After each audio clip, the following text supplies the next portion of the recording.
समजात अजान झाली तर तिथे हे पहा, आंदोलन यशस्वी झालं आहे का असं मला आंदोलन आहे कुठे? आंदोलनाचा प्रश्नच येत नाही आहे. मुंबईसह महाराष्ट्रामध्ये काल आपण पाहिलं असेल की मुंबईचे पोलीस आयुक्त असतील, राज्याचे पोलीस महासंचालक असतील, या राज्याचे गृहमंत्री सन्मान्य दिलीपराव वळसे पाटील असतील, तुम्ही जर प्रत्येकाचं निवेदन किंवा भूमिका पाहिल्या असतील तर तुम्हाला स्पष्ट दिसेल की महाराष्ट्रामध्ये भोंग्याच्या बाबतीमध्ये कुठेही कायद्याचं उल्लंघन झालेलं नाही. हे कशाकरता आंदोलन कोणी हात दिले मला माहीत नाही. संपूर्ण देशभरामध्ये सुप्रीम कोर्टानं भोंग्यांच्या बाबतीत जो निर्णय दिलेला आहे, जे नियम घालून दिलेले आहेत, त्यानुसार राज्यामध्ये काम केलं जातं आणि त्याच्या पलीकडे कोणी बेकायदेशीर करत असतील तर मला असं वाटतं सरकार सक्षम आहे. खरं म्हणजे ज्या विषयावर गृहमंत्र्यांच्या अधिकाऱ्यांनी किंवा गृहमंत्र्यांनी उत्तर द्यावं त्याच्यावर मी उत्तर देणं बरोबर नाही. पण मी या राज्याचा एक नागरिक किंवा या शिवसेनेचा एक नेता म्हणून इतकंच सांगेन की मुंबईसह महाराष्ट्रामध्ये भोंग्यांच्या विषयावरती आंदोलन करावं अशी काय परिस्थिती बिघडलेली नाही. कालच माननीय आयुक्त आपले पोलीस आयुक्त आणि मुख्यमंत्री वर्षावरती होती, मी तिकडे होतो, तर तेही सांगत होते की मुंबईमध्ये जी मशिदीवर भोंगे आहेत त्या सगळ्यांनी परवानग्या घेतलेल्या आहेत आणि त्यांनी त्या जो डेसिबल जो आवाज आहे त्याचं पालन करण्याचं मान्य केलं. हाच नियम मंदिरांना आहे, हाच नियम चर्चना आहे, हाच नियम इतर सार्वजनिक कार्यक्रम होतात त्यांना आहे. प्रत्येकानं आपापल्या पद्धतीनं जर नियमांचं पालन केलं तर सर्वोच्च न्यायालयाचा मान राखला जाईल. या देशामध्ये सर्वोच्च न्यायालयाचा मान राखला जात नसेल तर मग समान नागरी कायद्याची भाषा कशा करता करायची? जर कुणीतरी समान नागरी कायदा असावा अशी आमच्यासह प्रत्येकजण मागणी करत आहे, याचा अर्थ तोच आहे प्रत्येकानं न्यायालयाचा आदेश, न्यायालयाच्या सूचनांचं पालन धर्माच्या पलीकडे जाऊन करायला. धर्माच्या वर न्यायालय आहे, कायदा आहे, आम्ही पालन करतो, इतर धर्माचे लोक पालन करतात. आणि हे जर करत असताना कोणीतरी त्याच्यामध्ये चिथावणीची भाषा करत असेल तर ते खऱ्या अर्थानं समान नागरी कायद्याचं उल्लंघन. महाराष्ट्रात आणि देशामध्ये अशा प्रकारे कोणी चिथावणीची भाषा करत असेल फक्त राजकीय स्वार्थासाठी, तोच आहे प्रत्येकानं न्यायालयाचा आदेश, न्यायालयाच्या सूचनांचं पालन धर्माच्या पलीकडे जाऊन करायला. धर्माच्या वर न्यायालय आहे, कायदा आहे, आम्ही पालन करतो, इतर धर्माचे लोक पालन करतात. आणि हे जर करत असताना कोणीतरी त्याच्यामध्ये चिथावणीची भाषा करत असेल तर ते खऱ्या अर्थानं समान नागरी कायद्याचं उल्लंघन. महाराष्ट्रात आणि देशामध्ये अशा प्रकारे कोणी चिथावणीची भाषा करत असेल फक्त राजकीय स्वार्थासाठी आणि केंद्रामध्ये सत्तेत बसलेला पक्ष अशा चिथावणीखोरांना बळ देत असेल तर प्रधानमंत्री नरेंद्र मोदी, देशाचे गृहमंत्री अमित शहा यांनी या गोष्टीची गांभीर्यानं दखल घेणं गरजेचं आहे. हे राज्य नव्हे तर देश अशा प्रकारे अशांत होतो. राऊत सर, तरी स्पेसिफिक प्रश्न आहे. आज सकाळपासून तुम्ही माहिती घेतली असेल, प्रसारमाध्यमं पाहिली असतील, आंदोलन यशस्वी झालं आहे असं मला वाटतं? तर बघा कुठलं आंदोलन आहे, मला तर कुठे आंदोलन दिसत नाही. जर या मुंबईसह महाराष्ट्रामध्ये बेकायदेशीर भोंगेच नसतील आणि तुम्ही तुमचे भोंगे बेकायदेशीर कोणी लावणार असतील तर तुम्ही आंदोलन करताय की तुम्ही बेकायदेशीर कृत्य करताय हे ठरवा. हे आंदोलन काय असतं? बघा, आंदोलनाचा सगळ्यात जास्त अनुभव या देशामध्ये फक्त शिवसेनेला आहे. माझ्या बाजूला शिशिर शिंदे बसले, हे आंदोलनाचे जनक आहेत. आपल्याला माहीत असते आंदोलनं कशी आणि कशा प्रकारे करावी हे शिवसेनेकडून शिकलं पाहिजे. आंदोलनं फक्त प्रसिद्धीसाठी आणि चिथावणीसाठी नसतात. आम्ही आंदोलन केलेत ना, गेली 50-55 वर्ष शिवसेना फक्त आंदोलनच करत आहे आणि सत्तेमध्ये जरी आम्ही असलो तरी आंदोलनाशी आमचा संबंध कायम आहे. पण जिथे आंदोलन हा विषयच होऊ शकत नाही तिथे आंदोलन केलं म्हणायचं त्याला अर्थ नाही. पण ठीक आहे, काही लोकांचे छंद असतात, काही लोक राजकारणात हौशे नवशे गवशे असतात. त्यांना वाटतं काही करावं, त्यांना कुठून तरी राजकीय प्रेरणा मिळत असते, बळ मिळत असतं सगळ्याच बाबतीत. त्यातून हे असे प्रसंग निर्माण होतात. पण महाराष्ट्रामध्ये ठाकरेंचं सरकार आहे. महाराष्ट्रामध्ये जरी आघाडी सरकार असलं, काँग्रेस, राष्ट्रवादी काँग्रेस, शिवसेना, तरी उद्धव ठाकरे हे शिवसेना पक्षप्रमुख आहेत. हिंदुहृदय सम्राट शिवसेना प्रमुख बाळासाहेब ठाकरेंचे पुत्र आहेत. त्याच्यामुळे त्यांना रस्त्यावरील नमाजाच्या संदर्भात काय करायचं आणि मशिदीवरील बेकायदेशीर भोंगा कुठून तरी राजकीय प्रेरणा मिळत असते, बळ मिळत असतं सगळ्याच बाबतीत. त्यातून हे असे प्रसंग निर्माण होतात. पण महाराष्ट्रामध्ये ठाकरेंचं सरकार आहे.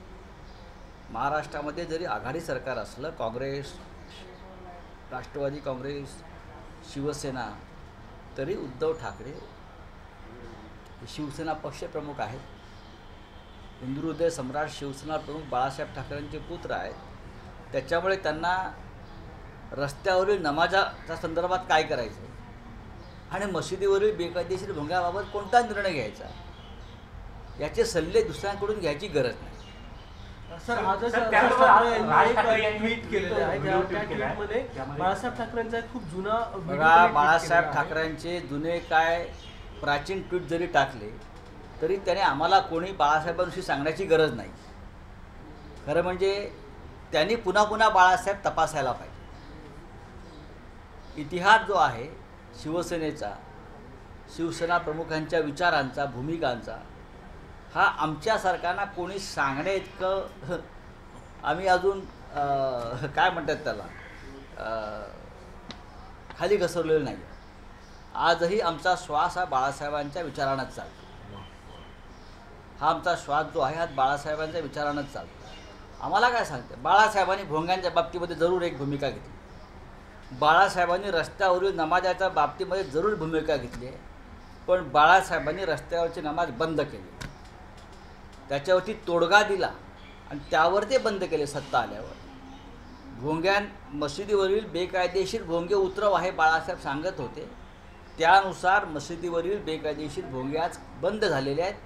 सर्वोच्च न्यायालयाला त्यात हस्तक्षेप करावा लागला आणि त्यानुसार संपूर्ण देशासाठी एकच कायदा निर्माण झाला.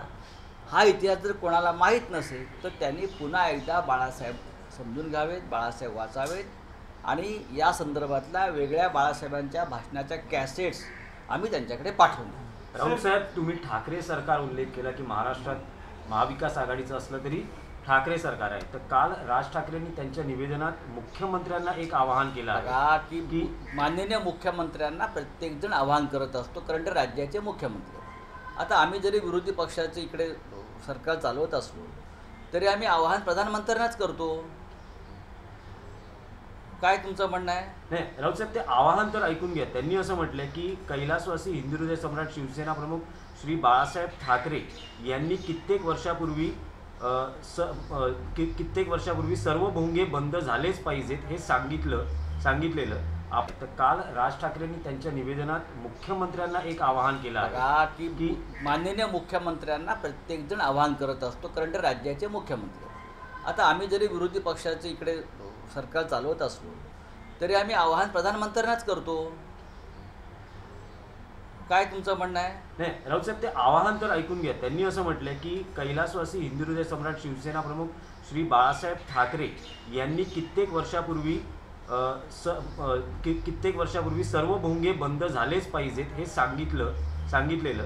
आपण ऐकणार आहात की तुम्हाला सत्तेवर बसवणाऱ्या बेगडी धर्मनिरपेक्षतावादी शरद पवार साहेबांचं तुम्ही ऐकणार आहात.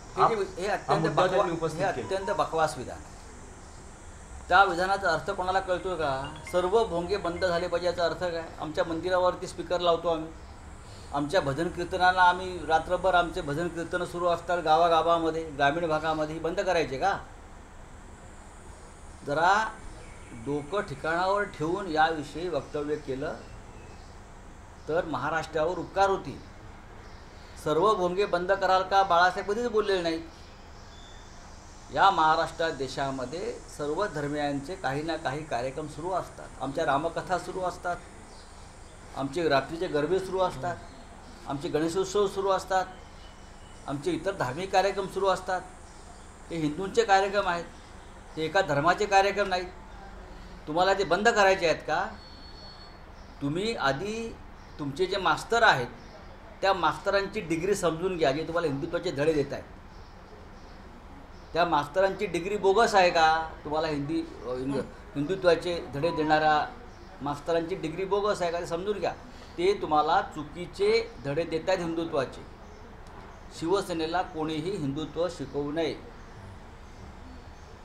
आजही जेव्हा हा भोंग्याचा विषय आला तेव्हा महाराष्ट्राच्या ग्रामीण भागातून, विदर्भ असेल, मराठवाडा असेल, कोकण असेल, अनेक मंदिरांचे ट्रस्ट असतील, त्यांनी आम्हाला कळवलं की साहेब, उद्धवजींना कळवलं की बाबा साहेब, आमचे गावामध्ये दुसरं साधन नाही मनोरंजनाचं. नाटक, सिनेमा ही आमची संस्कृती नाही. आम्ही भजन कीर्तनामध्ये दंग असतो. आम्ही संप्रदायाचे लोक आहोत वेगळ्या वेगळ्या. तर तुम्ही आमचे कार्यक्रम बंद करणार का? ही त्यांची भूमिका आहे. या सगळ्यांना फटका तुम्ही बसू देणार आहात का? या गोष्टीचा नाही. नियमानुसार सरकार वागत असेल तर ते नियमानुसार वागू द्या. कोणीतरी अल्टिमेटम देतोय म्हणून हे राज्य चालणार नाही. द्या. कोणीतरी अल्टिमेटम देतोय म्हणून हे राज्य चालणार नाही.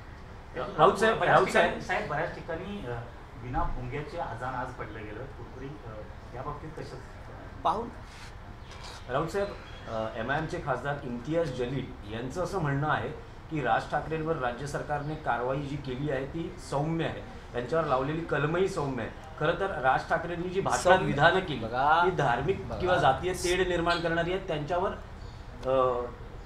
देशद्रोह, राजद्रोहाचा गुन्हा दाखल करण्यात यावा. याविषयी मी बोलणार नाही. हा विषय गृह मंत्रालयाच्या अंतर्गत आहे. ह्याच्यावरती मी भाष्य करणं योग्य नाही. पण मला असं वाटतं की आमचं सरकार जे आहे, महाराष्ट्रातलं महाविकास आघाडीचं सरकार आहे, ते कायद्यानं काम करणारं एक सक्षम असं सरकार आहे. या सरकारचं नेतृत्व उद्धव ठाकरे साहेब करत आहेत. या सरकारचे मार्गदर्शक माननीय शरद पवार साहेब आहेत. आणि सगळे मिळून त्या बाबतीत निर्णय घेतील. कोणीही काळजी करू नये. ज्यांनी महाराष्ट्राविरुद्ध कोणतेही कारस्थान केलं आहे त्यांना तुरुंगात जायची वेळ आलेली आहे, एवढंच मी सांगू शकतो. नाही, पण नवनीत राणांवर आणि रवी राणांवर जी कारवाई होते त्यांच्यावर राजद्रोहाचा गुन्हा, तुम्ही तुलना करू नका. नाही, तुम्ही तुलना करू नका. जातीय तेढ हा तुम्ही मुद्दा, तुलना करू नका. सरकार सरकारचं काम करत असतं. नाही, पण आता बताइए क्या है? एक फक्त मराठीतला मुद्दा आहे राऊत साहेब, एकच मराठीतला मुद्दा आहे की राज ठाकरे यांना वारंवार शिवसेनेला बाळासाहेबांच्या माध्यमातून हिंदुत्वाची आठवण करून द्यावी लागते. त्यांना बाळासाहेब किती आठवत आहेत त्याआधी पाहावं लागेल. खरे बाळासाहेब, ज्यांनी बाळासाहेबांना सोडलं, ज्यांनी बाळासाहेबांचा विचार सोडला, शिवसेनेच्या पाठीत ज्या भारतीय जनता पक्षानं खंजीर बसला, त्यांचं उपवस्त्र म्हणून जे राहत आहेत, त्याने शिवसेनेला का हिंदुत्व शिकवा? हिंदुत्व हा शिवसेनेचा पंचप्राण आहे. बाळासाहेब आत्मा आहे, तो राहील. आणि त्याने त्यांचं राजकारण करावं. कोणीही, आम्ही एखादं कोणी राजकारण करत असेल, कोणाचं बोट पकडून, कोणाचा पदर पकडून, कोणाच्या खिशात जाऊन, त्याविषयी आमचं काही म्हणणं नाही. प्रत्येकाला या देशामध्ये, लोकशाहीमध्ये तो अधिकार आहे आपलं राजकारण करण्याचा. पण दुसऱ्याने काय करावं, दुसरे वेगळे धर्मनिरपेक्ष आहेत की अजून काय, ते तुम्हाला सांगण्याचा अधिकार नाही. तुमचं वेगळी पण वारंवार सिद्ध होतं आहे, उघड होतं आहे, त्याच्यावर तुम्ही बोललं पाहिजे. जसे या देशामध्ये वेगळी धर्मनिरपेक्ष आहेत तसे वेगळे हिंदुत्ववादीसुद्धा आहेत. त्यांचं उपवस्त्र म्हणून जे राहत आहेत त्याने शिवसेनेला का हिंदुत्व शिकवा? हिंदुत्व हा शिवसेनेचा पंचप्राण आहे. बाळासाहेब आत्मा आहे, तो राहील. आणि त्याने त्यांचं राजकारण करावं. कोणीही, आम्ही एखादं कोणी राजकारण करत असेल, कोणाचं बोट पकडून, कोणाचा पदर पकडून, कोणाच्या खिशात जाऊन, त्याविषयी आमचं काही म्हणणं नाही. प्रत्येकाला या देशामध्ये, लोकशाहीमध्ये तो अधिकार आहे आपलं राजकारण करण्याचा. पण दुसऱ्याने काय करावं, दुसरे वेगळे धर्मनिरपेक्ष आहेत की अजून काय, ते तुम्हाला सांगण्याचा अधिकार नाही. तुमचं वेगळी पण वारंवार सिद्ध होतं आहे, उघड होतं आहे, त्याच्यावर तुम्ही बोललं पाहिजे. जसे या देशामध्ये बेगडी धर्मनिरपेक्ष आहेत तसे बेगडी हिंदुत्ववादी सुद्धा आहेत. अशा बेगडी हिंदुत्ववाद्यांच्या पदराआड लपून खिशात जाऊन शिवसेनेच्या विरोधात जे भोंगे लावत आहेत त्या भोंग्यांची दखल जनता घेत नाही. हे तुम्हाला भविष्यात दिसेल. असे प्रयोग यापूर्वीसुद्धा झालेले आहेत, यापुढेही होतील. पण शिवसेना ही शिवसेनाच राहील. चला सर हिंदी में आप बताइए क्या है 3 मई का जो राज ठाकरे जी का अल्टीमेट क्या है अल्टीमेटम. आप वापस सवाल करिए. जो राज ठाकरे जी का जो 3 मई का अल्टीमेटम था आज का, वो खत्म हुआ है, क्या कहना चाहिए? वो अल्टीमेटम भी खत्म हो गया. उनका प्रोटेस्ट चालू है पूरे महाराष्ट्र में. उसको आपने देखा है क्या? मुझे बताइए कहाँ प्रोटेस्ट. अगर कोई आपके पास वीडियो वगैरह होगा आप प्रोटेस्ट का तो मुझे दिखाइए. महाराष्ट्र में शांतता है, कोई प्रोटेस्ट नहीं है. महाराष्ट्र में कोई भी गैर कानूनी लाउड स्पीकर नहीं चल रहा है पहले से. तो ये आंदोलन क्यों कर रहे हो भाई? आप माहौल ख़राब करने की कोशिश कर रहे हो. पूरे देश में कानून बना है लाउड स्पीकर के बारे में, उसका पालन इस देश के प्रदेश में हो रहा है. तो पहले से तो ये आंदोलन क्यों कर रहे हो भाई? आप माहौल ख़राब करने की कोशिश कर रहे हो.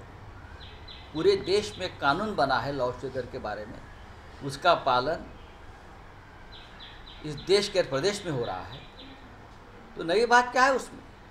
और आंदोलन की भाषा आपके मुंह में शोभा नहीं देती. ये जो शिवसेना है उसका निर्माण आंदोलन से हुआ है. आंदोलन से कोख से हमने जन्म लिया है. तो हमें कोई आंदोलन की भाषा मत सिखाइए. राउत साहब, मनसे का आंदोलन सफल रहा आप मानते हैं? कहाँ है? शुरू कहाँ हो गया है? सफल होने के लिए शुरू होना चाहिए ना. सबसे पहले आंदोलन दिखना चाहिए ना. आंदोलन क्या होता है? जो मुद्दा ही नहीं है उसके ऊपर कोई आंदोलन करेगा तो आप उसे आंदोलन कैसे कह सकते हैं? चलिए नहीं, राउत साहब, आज बाला साहब ट्वीट किया है, बाला साहब का वीडियो पुराना ट्वीट किया। वीडियो उन्होंने हाँ। ट्वीट अरे किया। भाई, बाला साहब का वीडियो ट्वीट करके क्या वो दिखाना चाहते हैं? उनको क्या बाला साहब ठाकरे मालूम? जो लोग बाला साहब जी को छोड़ कर गए, उनके जीते जी, वो हमें हिंदुत्व क्या सिखाएंगे? बाला साहब ने अपने उस स्पीच में लाउड स्पीकर की बात जरूर की है, आपने देखा होगा.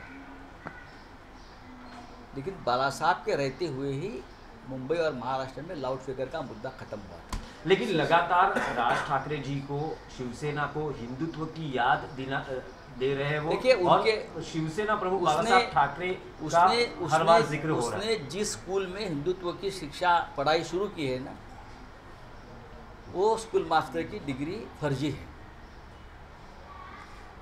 वहाँ से वो हिंदुत्व की शिक्षा नहीं ले सकते. बाला साहब ठाकरे और वीर सावरकर ये दो ही लोग थे जिसने इस देश को हिंदुत्व सिखाया है, पढ़ाया है और हमारे जहन में डाला है. बाकी सबकी डिग्री फर्जी है. शिवसेना की स्कूल जो है हिंदुत्व की, वो ओरिजिनल स्कूल. आप वहाँ से निकल कर बाहर क्या करोगे? चलिए. सर एक और मुद्दा कोई भी गैर कानूनी काम नहीं हो रहा है तो आंदोलन का नौबत नहीं आ जाएगी किसी को. एक दिन का ये नौटंकी होती है, रात गई बात गई. हो गया है।